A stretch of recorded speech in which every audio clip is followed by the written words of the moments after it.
is I'm going to go through all the different when we were 16 techniques. I'm going to show you all the different techniques, and I'm going to make it a timeline so you can kind of see how videos were made back then and how they're made now. Crazy company. So some of the old video effects back then, one of the things they used were miniatures.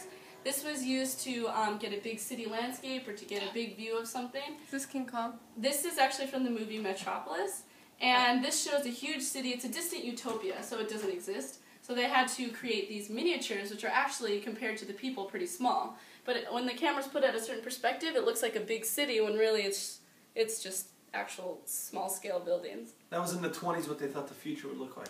Yeah, and a modern miniature you might know is the Shire from Lord of the Rings. That was actually a miniature, but the camera filmed it in a way to make it look like it was a real big place, you know. And then puppets were obviously used a lot back then. That's like our version of animation now. A famous puppet you probably know is Godzilla. Godzilla, actually, they had different types of puppets for him. The one up here is actually someone's hand inside of it. And then there's a picture down here of a ton of puppets used for a movie called The Lambrian. Matte paintings were used back then a lot. What was used? Matte paintings. What they did is, you could see him here. He paints pictures, and then it's projected behind them to make it look like the background. So there's a painting right here that someone painted, but when people stand in front of it and they project it in the background, it kind of looks like that's off in the distance, you know. If you remember Wizard of Oz, when they're skipping off to Emerald City, you could see the huge, like, green Emerald City in the background. That's a matte painting. Obvious, though. Yeah, but matte paintings are still used today. The top one's actually from Journey to the Center of the Earth. That's a pretty new movie, and then Lord of the Rings. And those are both matte paintings. But that's a painting? Yeah, when the actors stand in front of it, it looks like as real as looks like possible. there's depth, like there really. Yeah, that's. What was that bottom one from? Lord of the Rings. Oh, that was Lord of the Rings. So stop motion is their version of animation back then too. What they did is they had all these clay models, like this is from Jason and the Argonauts, and they have this little skeleton clay model, and what they did is they took a picture of it, and then they move it ever so slightly and take another picture, and then move it and take another picture.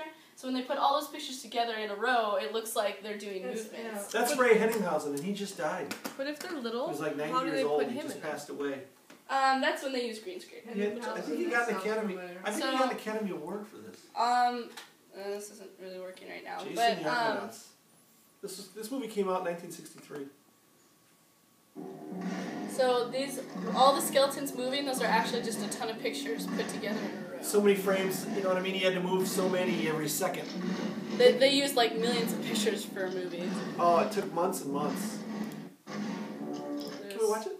Yeah, it's kind of long. I just wanted to see them fighting. Yeah, so these are all pictures too. But how do they put him in it? It's not that they put him in it, they put the characters in him, in his scene. This was so interesting to me. After she showed me this, I went on YouTube. So they had green screen. And they had guys dressed up to that you won't see that are the skeletons, and then the actors had to mimic hitting them. Then the guy